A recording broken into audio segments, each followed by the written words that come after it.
Honestly, I am happy that you all have chosen this topic because this is a topic which, at least the basics, we should all know, whether we are connected to the legal profession or not.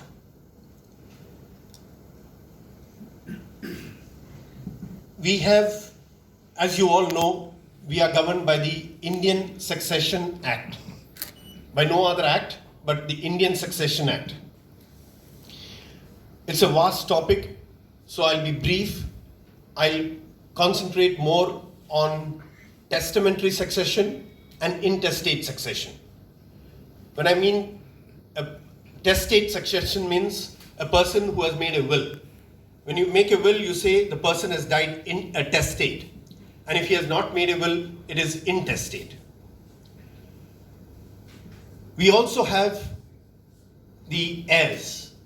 They are governed, they are in two lines. One is lineal descendants and other one is those kindred to the deceased. Lineal descendants are direct descendants, like children, father, grandfather, grandchildren, not even the spouse. Those kindred are in case, say, for example, I'm married, I don't have children, then my brothers, my sister, my father, my mother become those who are kindred to me. With this brief introduction about the successors, I go on to firstly intestate succession. Basic rule, I'm sure most of you know, it is in case anybody dies, an Indian Christian dies, 1/3 goes to the spouse and 2/3 goes to the children. Many people have this one question to ask, especially in today's world. Unlike the past, people have one child. Then what happens? The spouse gets 1/3 and that only child gets 2/3. Many are under the presumption that it goes 50-50. In case you have no children. In case you have no children, then the spouse gets 50% and 50% goes back to those kindred, those lineal descendant and those kindred.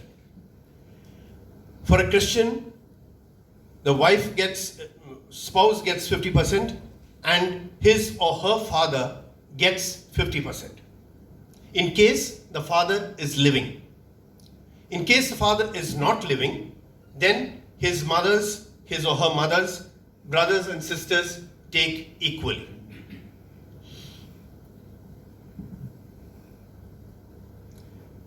Just in case, the rarest of rare cases, where there is no lineal descendant, no person kindred either, then the property goes to the government.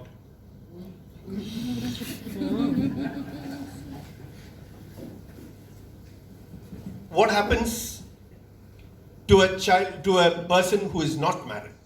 As I said a little earlier, the father,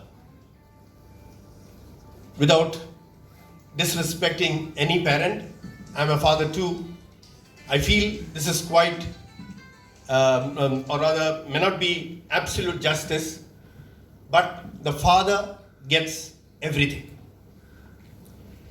Just to compare with the Hindu law, mother is treated like God, and mother is the first person who inherits the property of an unmarried child. Again, not to talk negatively, but we see today, especially in what happens today in today's world, a lot of times parents get separated. And invariably, the children are brought up by the mother.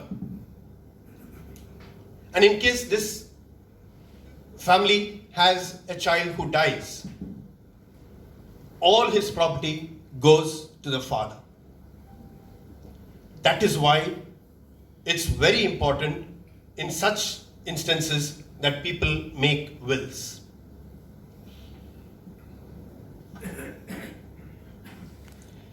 Here, mother, brothers and sisters share it equally.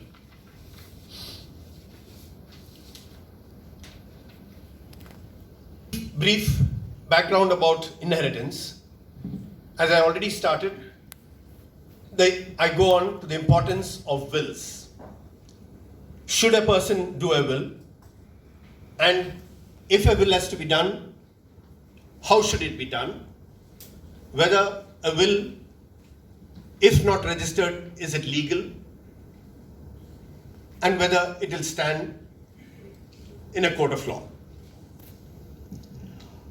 Honestly, a will does not require to be registered. All it requires is 2 witnesses.